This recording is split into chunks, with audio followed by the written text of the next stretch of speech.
One thing that I always kind of been envious about other devices as an SP404 user was the ability to kind of send outputs. But there is a workaround on the SP404, and that is panning.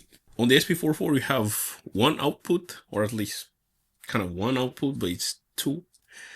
And the idea was to kind of pan what you want to kind of go somewhere, and then kind of send the panning to different channels. So that's what I'm going to test. Yes. So I have a pretty straightforward beat.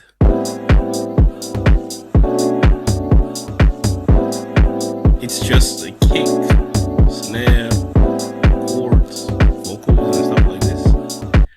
And I would like to specifically isolate the kick. So I already kind of set up the left and right output from the SP404. So left and right. And all I gotta do is pan, shift, pitch speed menu, and then shift to enter pan. And the thing about this is that you don't necessarily want mono, because then it comes out of as a mono signal. Although it's kind of mono still, but you want to kind of pan mono. Does that make sense? But what I will do is I will pan left to 50. So the kick is now then pan to the left. So if I, this is the kick, I don't hear the kick. So then, since I'm only limited to two outputs, I'm going to put everything on the right. So let's do this. So R right 50. So now I only have the kick, but if I bring in the right channel, and then if I take out the kick, so yes, it works well enough. So yes.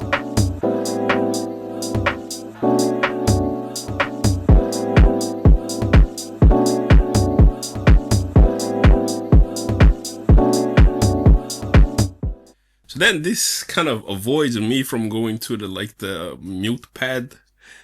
I'm kind of isolating each channel, just the kick.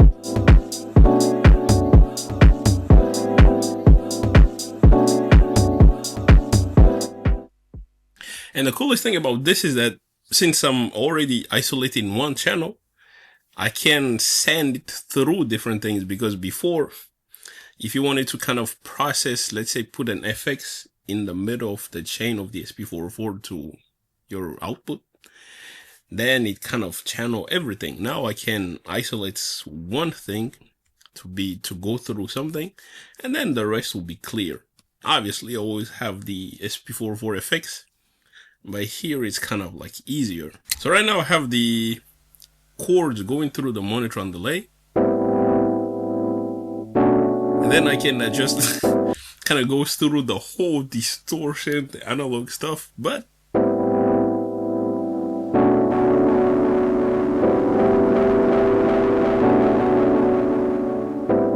then I can play with kind of the delay.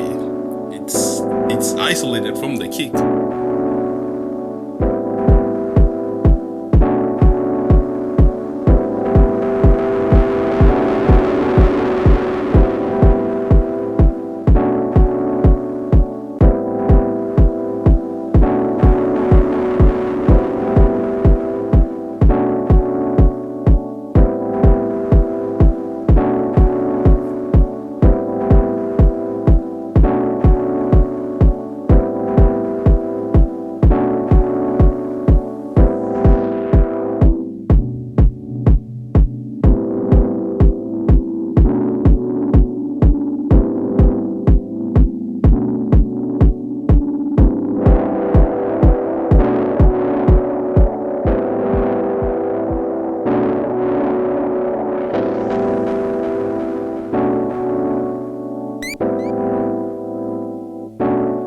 Create something beautiful.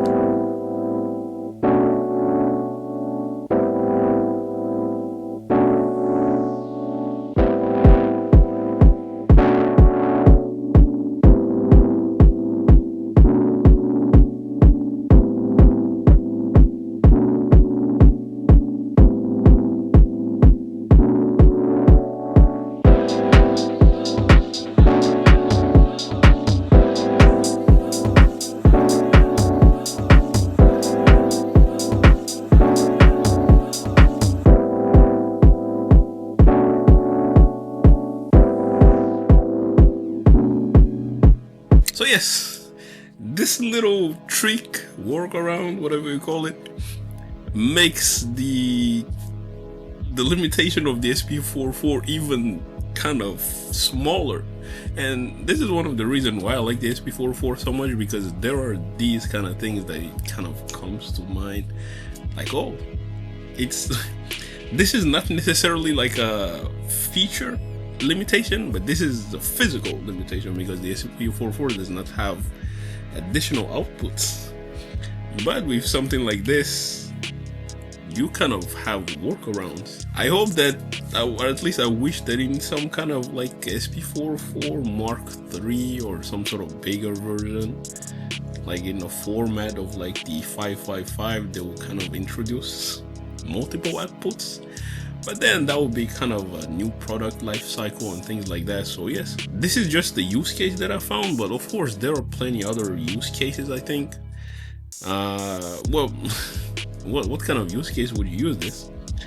For me, it's mainly separating the kick, because in this kind of like things that I'm doing, I guess the kick is the thing that you kind of want to remove. But like you see, you can kind of send things to more processing. I could have also sent the kick for additional kind of like that drive, the dirtiness of the monotron delay. So there are plenty of things that I can eventually do. But that is also something that is super cool with the SP404, is that ultimately your kind of imagination is kind of the limitation, because there is always some sort of workaround. So yes, that's all super cool workaround for the SP404 on kind of a physical limitation. So yes, that's all, man. Thank you for watching, and then I'll catch you on the next one.